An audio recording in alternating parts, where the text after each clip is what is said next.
ভূতেরও ভবিষ্যৎ থাকতে পারে, এই জোটের কোনো ভবিষ্যৎ এলাকায় ঢুকতেই পারে না, ওকে ভাগিয়ে দেয়। লক্ষ্মীর ভান্ডার নিয়ে এরা যতই গর্ব করুক, লক্ষ্মীর ভান্ডার প্রকল্পটা প্রথম পশ্চিমবঙ্গে চালু হয়নি। রাহুল তো পারছে না, যেহেতু লালু প্রসাদ বলেছে যে রাহুল নয় মমতা এখন ইন্ডি জোটের হাল ধরুক, তাহলে কি মমতা পারবে? আমি কি করে জানবো? সেটা তো ওরা নির্ভর করবে, ওরা বুঝতে পারবে, সেটা ওদের ওপর নির্ভর করবে। আমি মনে করি না যে এই রকম একটা জোটের কোনো ভবিষ্যৎ আছে। ভূতেরও ভবিষ্যৎ থাকতে পারে, এই জোটের কোনো ভবিষ্যৎ নেই। তার কারণ হচ্ছে এই জোটটা সম্পূর্ণ ধান্দাবাজদের জোট। যারা চুরি করেছে তাদের জোট, যারা জোর করে ক্ষমতা দখল করতে চায় তাদের জোট, যারা ভুল বুঝিয়ে মানুষকে দূরে রাখতে চায় তাদের জোট। গত লোকসভা নির্বাচনে মানুষকে ভুল বুঝিয়েছিল 400টা আসন পেলে ইয়ে বদলে দেবে, সংবিধান বদলে দেবে, আম্বেদকরজির সংবিধান সাবধান, এই বলে মানুষও ভয় পেয়ে গেল। পরে মানুষ দেখলো কিচ্ছু না। ফলে তারপরে যা যা নির্বাচন হয়েছে অধিকাংশ জায়গাতেই মানুষই ওদের একদম সিধে করে ছেড়ে দিয়েছে। মুম্বাইতে তো ভেবেছিল যে গোটা মহারাষ্ট্র দখল করে একেবারে বিরাট কিছু করে ফেলবে, হরিয়ানা দখল করে একেবারে সিঙ্গু বর্ডার দিয়ে দলে দলে কিছু লোককে ঢুকিয়ে দেবে কৃষক সাজিয়ে। কিচ্ছু হয়নি। ফলে এখন ওই কৃষক সেজে আসাটাও বন্ধ হচ্ছে, আসতে গেলেই পুলিশ আটকাচ্ছে। আর মহারাষ্ট্রে তো একেবারে কেউই প্রধান বিরোধী দলই হতে পারেনি। এদের লজ্জা থাকলে কিছুদিন চুপ করে বসে থাকতো, জনগণের কাছে ক্ষমা চাইতো। ওই নির্লজ্জ লোকগুলোকে কি বলা হবে? বলুক, ইন্ডিজোট করলে করবে। ওই একদিন দেশের পিন্ডি চটকাতে চাইছো, এবার নিজের পিন্ডি নিজে চটকা। মিডিয়ায় বাংলাদেশ সম্পর্কিত যে সমস্ত খবর সম্প্রচার হচ্ছে সেগুলোকে বিএনপির নেতারা ভুয়ো বলে দাবি করছে। এবার মুখ্যমন্ত্রী মমতা বন্দ্যোপাধ্যায় বলছেন যে কিছু কিছু ভিডিও আছে যেগুলো ভুয়ো। এখন ভুয়ো ভিডিও হলে ধরা হোক, তাতে তো কেউ কিছু আপত্তি করছে না, কিন্তু বাংলাদেশে যা করছে ভুয়ো। চিন্ময়কৃষ্ণ দাস নির্যাতনের ভিডিও তো ভুয়ো। মানে বাংলাদেশে যে নির্যাতনগুলো হচ্ছে সেগুলো ভুয়ো ভিডিও। মানে এই কথা যারা বলে তারা আমি বলবো কট্টর হিন্দু বিরোধী, এবং তারা এই ইসলামিক ফান্ডামেন্টালিস্টকে মদত দিচ্ছে। এর মধ্যে কে কটা ভুয়ো ভিডিও দিয়েছে জানি না, কিন্তু বাংলাদেশের সঙ্গে একটু যোগাযোগ করুক। বাংলাদেশে বহু মানুষ আছে আর্তনাদ করছে বাঁচার জন্যে, মন্দির ভাঙছে, ভাঙছে, ইস্কনকে ভাঙার চেষ্টা করছে। চিন্ময়কৃষ্ণ দাস প্রভু তার উকিলকে মেরে হসপিটালে পাঠানো হয়েছে, উকিল দিতে পারছে না। এগুলো ভুয়ো ভিডিও। এর মধ্যে একটা দুটো ভুয়ো যদি কেউ ছেড়ে থাকে সেগুলো ধরুক না, কেউ তো বারণ করছে না। কিন্তু তা বলে বাংলাদেশে যা ঘটছে সেগুলোকে ভুয়ো বললে ওখানকার হিন্দুদের অসম্মান করা হয়। আমি দু একটা ভিডিও দেখলাম, এখানকার ওই কিছু বামপন্থী কুলাঙ্গার তারা সেই ভিডিওটা করেছে, এবং ওই বাংলাদেশের কিছু যারা মৌলবাদী শক্তি সেগুলোকে ওয়াইডলি শেয়ার করছে।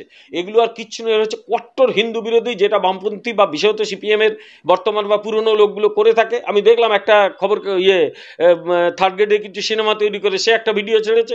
সেই ভিডিওটাকে সেখানে বলা হচ্ছে নাকি বাংলাদেশে তেমন কিচ্ছু হচ্ছে না, হিন্দুদের নাকি ভালোই আছে, এবং সেটা আবার শেয়ার করছে মানে ফ্রান্সে থাকা একটা মৌলবাদী, এই বিএনপি জামাতের একটা সঙ্গী, যেটা হিন্দু নাম কিন্তু অদ্ভুত, সেটা হিন্দু বলতে তো আমার মনে হয় না, সেটা চারদিকে ওয়াইড পাবলিসিটি পাচ্ছে।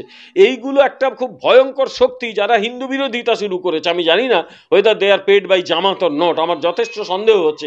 এই কুলাঙ্গারগুলোকে আগে চিনতে হবে, যারা বাংলাদেশের হিন্দুদের পাশে দাঁড়াচ্ছে না, বরং ভুয়ো ভিডিওর কথা বলে হিন্দুদের অনেক বেশি ক্ষতি করছে। তৃণমূলের সাংসদ হুমায়ুন কবির মুর্শিদাবাদে বাবরি মসজিদ তৈরির ঘোষণা করছিলেন। মুর্শিদাবাদে বাবরি মসজিদ তৈরির ঘোষণায় তিনি অনড় রয়েছেন। এবার এর পাল্টা হিসেবে হিন্দুত্ববাদী সংগঠনের পক্ষ থেকেও একটা ঘোষণা করা হয়েছে, বলেছে যে মুর্শিদাবাদে রাম মন্দির তৈরি করা হবে। তাহলে কি পশ্চিমবঙ্গে এবার হিন্দু মুসলিম দ্বন্দ্ব বাঁধলো বলে? না, হিন্দু মুসলিম দ্বন্দ্ব বাঁধবে বলে আমার অন্তত মনে হয় না, এবং কেউ যদি দ্বন্দ্ব বাঁধায় নিশ্চয়ই সে তার ফলাফল সম্পর্কে সচেতন থাকবে। কিন্তু গত 13-14 বছরে আমরা পশ্চিমবাংলায় যা দেখছি তাতে কিন্তু সংখ্যাগুরুদের জমি এবং সম্পত্তির ওপর ব্যাপক আঘাত আসছে। সেরকম অজস্র উদাহরণ দিতে পারি, এই সময় আমি আর এর বেশি কিচ্ছু বলতে চাই না। আমি শুধু এটুকু কথা বলছি হুমায়ুন কবির সম্পর্কে। হুমায়ুন কবির তার নিজের নির্বাচনী এলাকায় ঢুকতে পারে না, ওখানে যারা তৃণমূলের নেতারা ওকে ভাগিয়ে দেয়। ফলে ওই বেলডাঙ্গা বা এইসব বহরমপুরে বসে থাকে, এরকম বড় বড় বুলি দেয়, কারণ ও নিজের এলাকায় ঢুকতেই পারে না, ওকে ভাগিয়ে দেয় মেরে।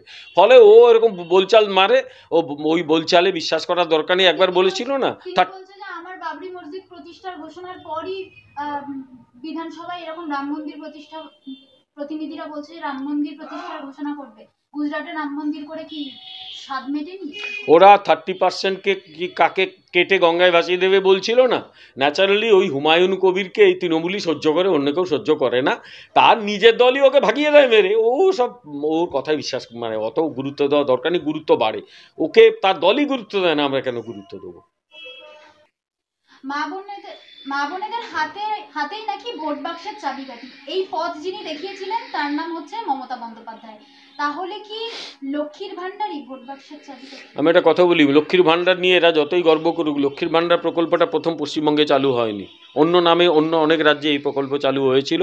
বিশেষত আমি একটা কথা বলি মধ্যপ্রদেশে, এবং এর আগে এটা 2021-এ চালু করে 2020-তে চালু করেছিল সম্ভবত লক্ষ্মীর ভাণ্ডার। তার আগে 2018 শেষের দিকে অরুণোদয় বীমা যোজনা বলে একটা যোজনা চালু করেছিল কিন্তু আসাম সরকার, অরুণোদয় যোজনা আসাম, এবার ঠিকঠাক নামটা বলতে পারলাম। তো অরুণোদয় যোজনা আসামে দুস্থ মহিলাদের অনেক বেশি টাকা দেওয়া হতো। এরা 500 টাকা দিত, সেই সময় 1250 টাকা দিত, এখন ওই পরিমাণটা আরও বেড়েছে। এরপরেও মধ্যপ্রদেশ যে কন্যা সন্তান জন্মাবে তাকে টাকা দেওয়া হতো, তার নামে পোস্ট অফিসে সার্টিফিকেট কিনে দেওয়া হতো। সুতরাং এই রকম মানুষের হাতে, দুস্থ মানুষের হাতে টাকা দেওয়ার যে প্রকল্প, সেটা বিভিন্ন সরকার এর আগেই করেছে। এই সরকার, পশ্চিমবঙ্গের সরকার বা কিছু তারা অনেক বেশি এটাকে প্রচার করেছিল। এখন এরপরে মহারাষ্ট্র বা অন্যান্য জায়গাতেও এই প্রকল্প চালু হয়েছে, তাই প্রকল্পটা তৃণমূলের মস্তিষ্ক প্রসূত আমি বলবো না। লক্ষ্মীর ভাণ্ডার কথাটা হয়তো মস্তিষ্ক প্রসূত, কিন্তু প্রকল্পটা ওদের মস্তিষ্ক প্রসূত নয়। এবং বিভিন্ন রাজ্যে এটা করা হচ্ছে। আমরা মানুষের কাছে যাচ্ছি, শুধু লক্ষ্মীর ভাণ্ডার দেওয়া তো নয়, রাজ্যের উন্নয়ন বন্ধ করে দিয়েছে, চাকরি চুরি হয়েছে, এগুলো মানুষকে বোঝানোর চেষ্টা করছি। আশা করছি আগামী দিনে মানুষ বুঝবে, মানুষ বুঝতে শুরু করেছে।